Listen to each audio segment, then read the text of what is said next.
బయట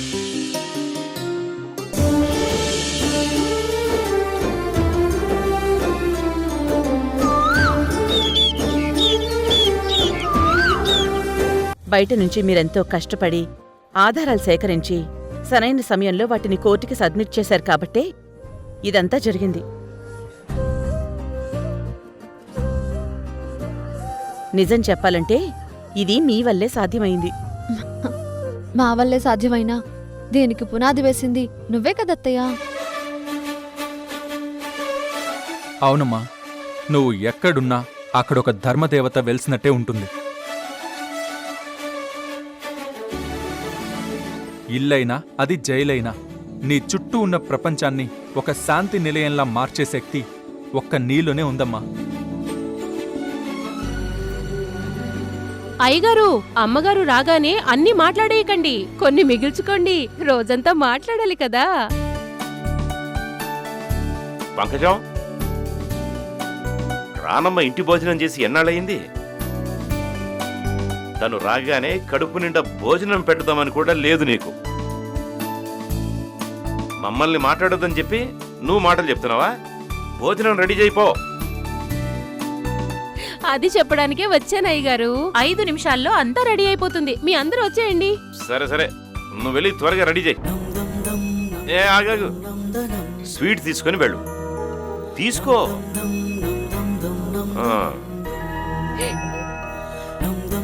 థ్యాంక్స్ అయ్యగారు.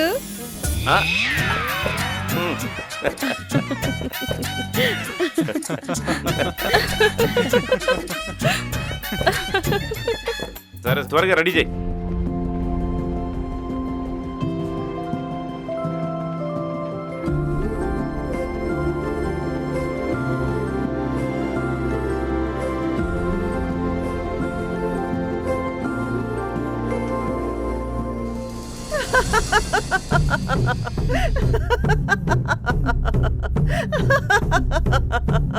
చాలా సంతోషకరమైన వార్త చెప్పావు మళ్ళీ.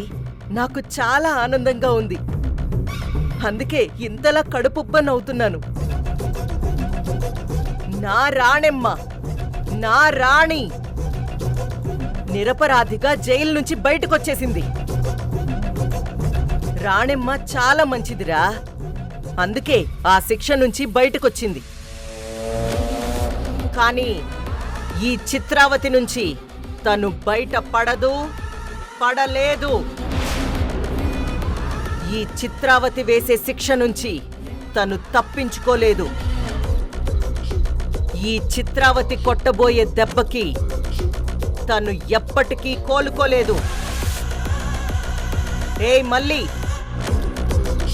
నువ్వు ఎప్పుడూ అడుగుతుంటావు కదా, ఈ చీకటిని చీల్చుకుని నువ్వు ఎప్పుడు బయటకొస్తావమ్మా అని.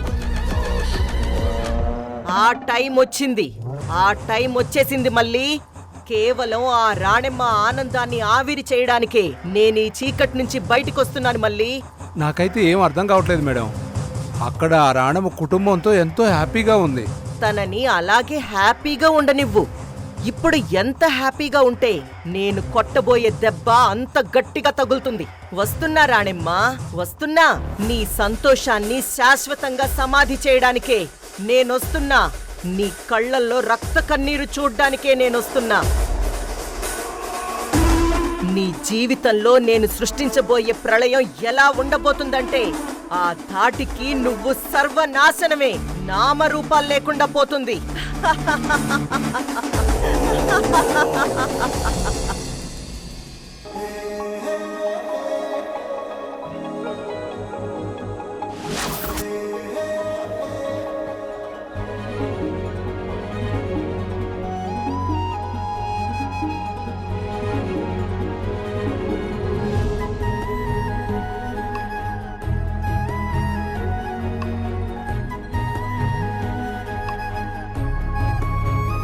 మల్లెపూలు తెలుసు. ఇప్పుడు దేనికి అని అడుగుతున్నాను. అంటే అమ్మ నిర్దోషిగా జైలు నుంచి బయటకొచ్చిన రోజు కదా ఈ రోజు. అవును. దీనికి మించిన మంచి రోజు, సంతోషకరమైన రోజు మనకేముంటుంది చెప్పు? అయితే అదే ఇన్నాళ్ళు అమ్మలేదని మనం కండిషన్స్ పెట్టుకొని ఆ, న్- నువ్వు అక్కడ నేనిక్కడ పడుకున్నాం కదా. లేదు, నేనిక్కడ నువ్వక్కడ పడుకున్నావు. సర్లే, ఎక్కడ పడుకున్నా సపరేట్గానే కదా పడుకున్నాం. అవును, అయితే ఈరోజు అమ్మ వచ్చేసింది కదా, అందుకని అందుకని అందుకని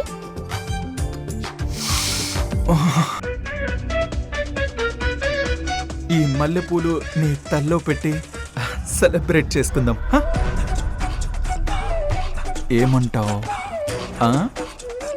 హా, నీ మగ బుద్ధి పోనిచ్చుకోవు అంటాను. అత్తయ్య తిరిగి ఇంటికి రావాలని ఇన్నోళ్ళు దేనికోసం అలా వెయిట్ చేశాం? ఎందుకు? ఎందుకు? అత్తయ్య చేతుల మీదుగా మన పెళ్లి జరిగింది.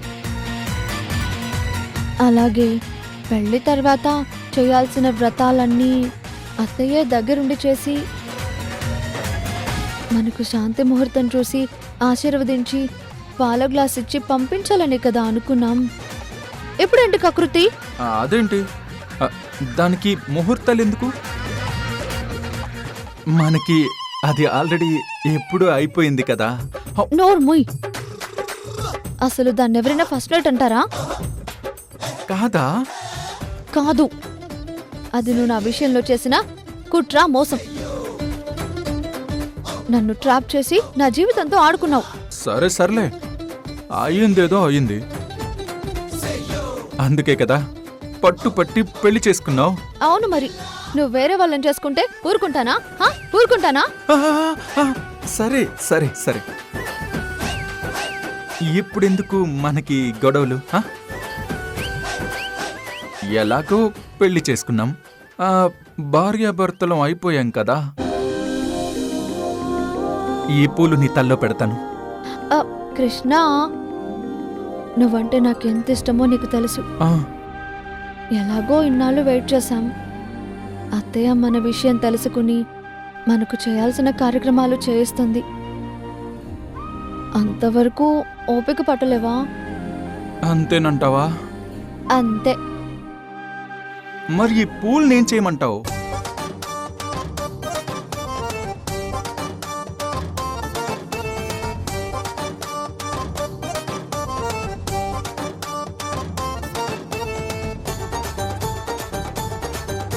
ఈ పువ్వుల్ని అలా ఆస్వాదిస్తూ ఎప్పట్లాగే నువ్వు అక్కడ పడుకో, నేను ఇక్కడ పడుకుంటాను.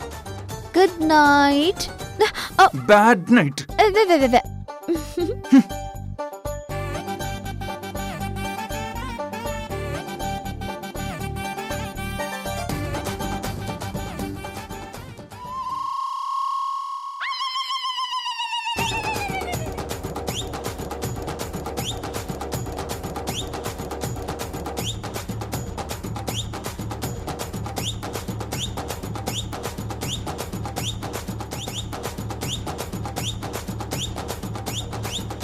నువ్వింకా పడుకోలేదా? పడుకుంటున్నాను. అంతకుమించి చేసేదేముంది? దీనికి మళ్ళీ పువ్వులు తేవడం బొక్క.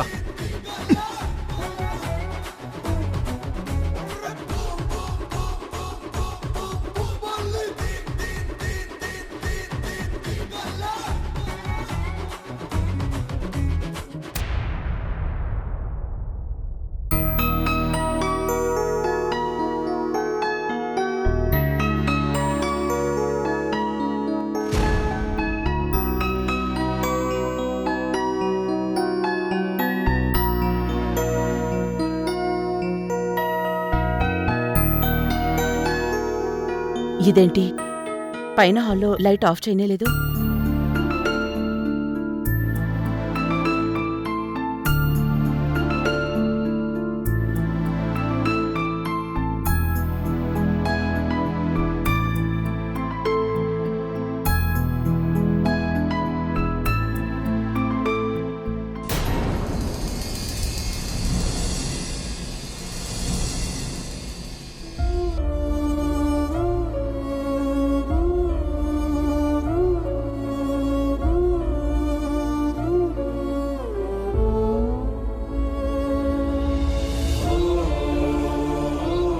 నువ్వు వచ్చేంత వరకు ఈ ఇంట్లో ఏ శుభకార్యం వద్దనుకుంటున్నారు పిల్లలు.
రేపిస్టు మృతిని హత్యగా అనుమానిస్తూ ఆ వైపుగా కేసు దర్యాప్తుని ముమ్మరం చేయనున్న పోలీసులు.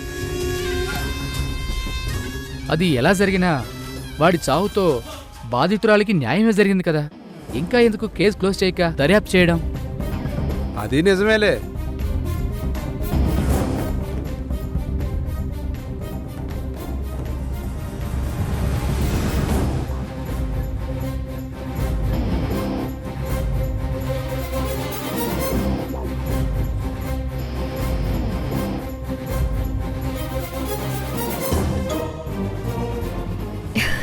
Hi, good morning. Good morning. ఏంటి లేట్ అయింది? నైట్ కొంచెం మాల్ ఎక్కువైంది. అవును, సిటీలో ట్రెండింగ్ న్యూస్ ఏంటో తెలుసా తాప్సీ? ఏంటి? అదే ఆ రేపిస్ట్ ని పాము కాటేసి చంపేసింది కదా.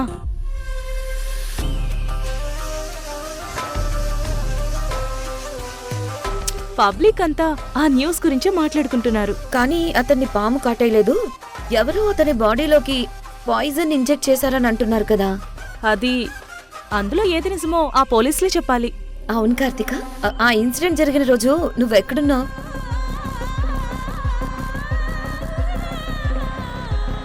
ఆ రోజు నీ దగ్గర మాల్ తీసుకున్నాను, ఇంటికి వెళ్ళాను, అంతవరకే గుర్తుంది. లేచి చూస్తే నా రూమ్లో ఉన్నాను. అప్పటికే తెల్లారింది. అంటే జరిగిందేది నీకు గుర్తులేదన్నమాట. గుర్తులేదు. గుర్తులేదు కదా అని కొంపదీసి పోలీసులతో ఆ మర్డర్ చేసింది నేనేనని చెప్తావా ఏంటి?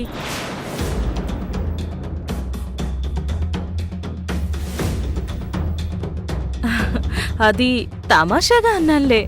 తమాషా కాదు కార్తిక, నిజంగానే వాణ్ణి చంపింది నువ్వే. నువ్వు ఏం ఆలిస్తున్నావో కానీ అది తీసుకుంటే అసలు మైకమే తెలియట్లేదు. చాలా హాయిగా ఉంటుంది.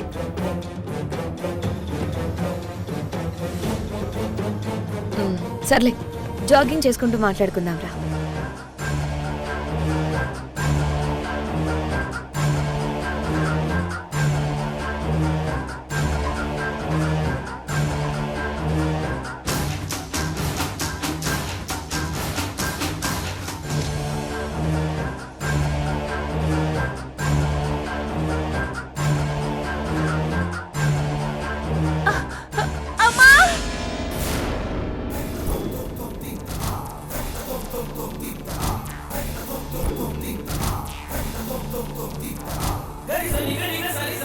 ఆదిత్య,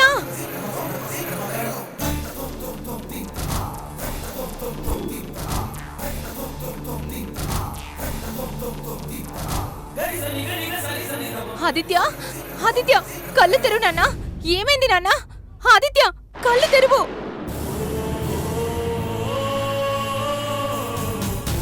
అమ్మో, పాము! నా కొడుకుని పాము కరిచింది. ఎవరైనా వచ్చి కాపాడండి. ఆదిత్య, కళ్ళు తెరువు నాన్న. ఆదిత్య, ఆదిత్య, ఆదిత్య, కళ్ళు తెరువు నాన్న. Hello doctor.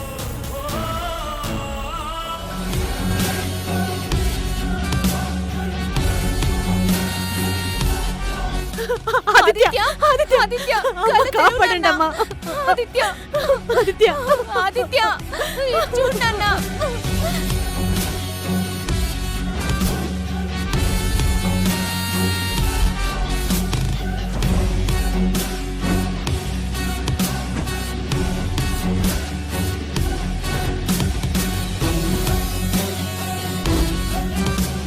అక్కడేదో జరిగింది. పాము కరిచింది.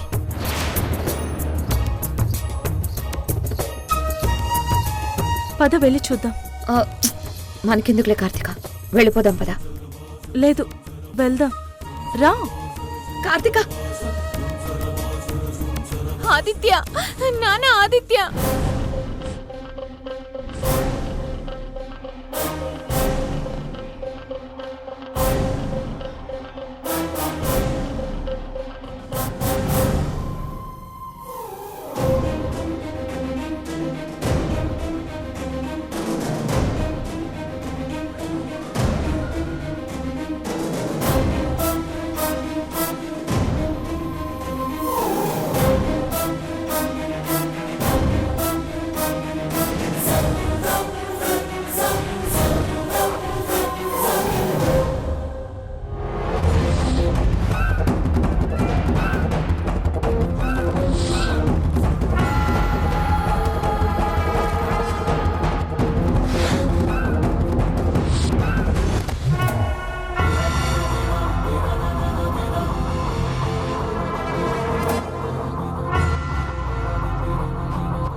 ఎవరి దగ్గరైనా మంచినీళ్ళున్నాయా?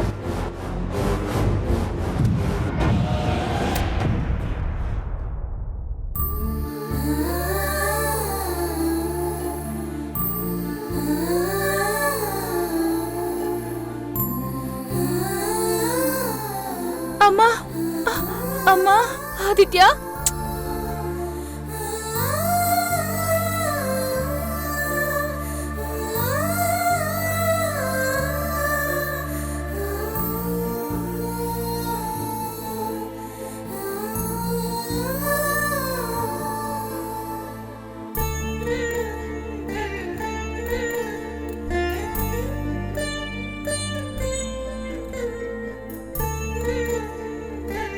Nothing to worry. Babu heart beat అంతా బానే ఉంది, మరేం పర్వాలేదు.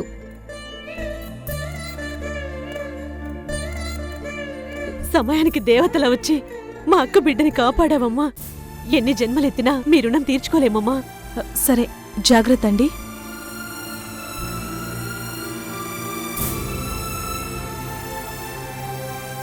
ఎక్స్క్యూజ్ మీ మేడం,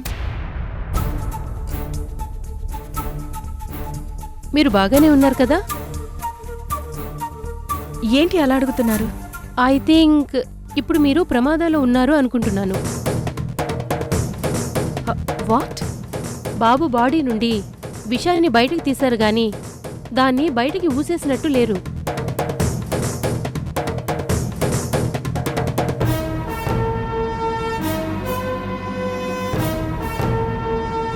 కానీ నాకేం కాలేదు కదా. అదే నాకు అర్థం కావడం లేదు. ఒక పాము తన విషయాన్ని తను తాగితే ప్రమాదం ఎలా అవుతుంది? ఎందుకైనా మంచిది మీరొకసారి మా క్లినిక్ రండి, ఈ పక్కనే ఉంది మా హాస్పిటల్. మరేం పర్లేదు డాక్టర్, తను బానే ఉంది కదా, మీరు వెళ్ళండి. పద కార్తిక.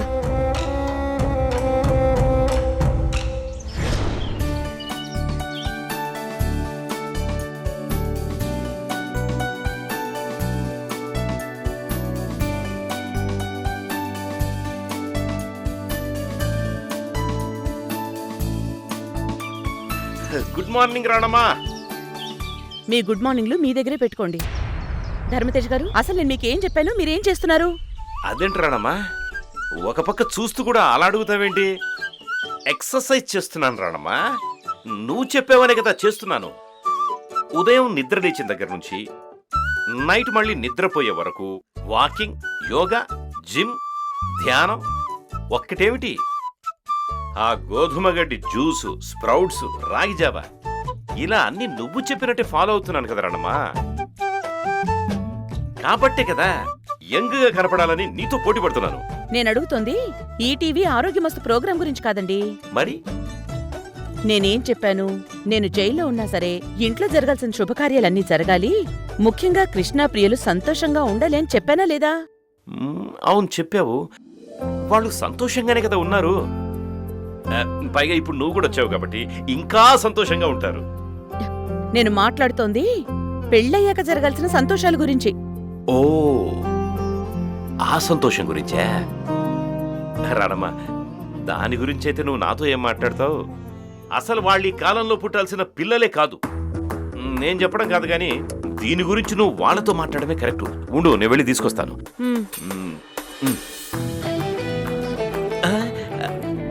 రానమ్మా, అదిగో వాళ్ళే వచ్చేస్తున్నారు. రండి రండి, వాళ్ళే అడుగు. ఏంటి నాన్న పొద్దు పొద్దున్నే ఏదో అడగమని అమ్మని రెచ్చగొడుతున్నావు? దేని గురించేంటి? దేని గురించేనన్నా? నీ ఇద్దరికి జరగాల్సిన శుభకార్యం గురించి. ఏంటి ప్రియా, మీరేమైనా త్యాగమూర్తులు అనుకుంటున్నారా? ఇద్దరు పోటీలు పడి మరి త్యాగాలు చేసుకుంటున్నారు.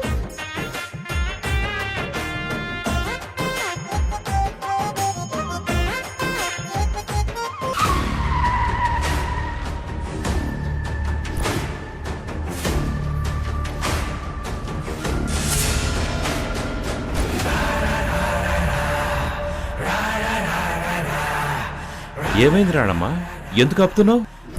అడుగుతున్నాడు కదా, ఎందుకు ఆపావో చెప్పు. మీరెవరు? ఈ ఇంటి వారసుడికి కన్న తల్లిని, ఈ ఇంటి యజమానికి ధర్మపత్నిని.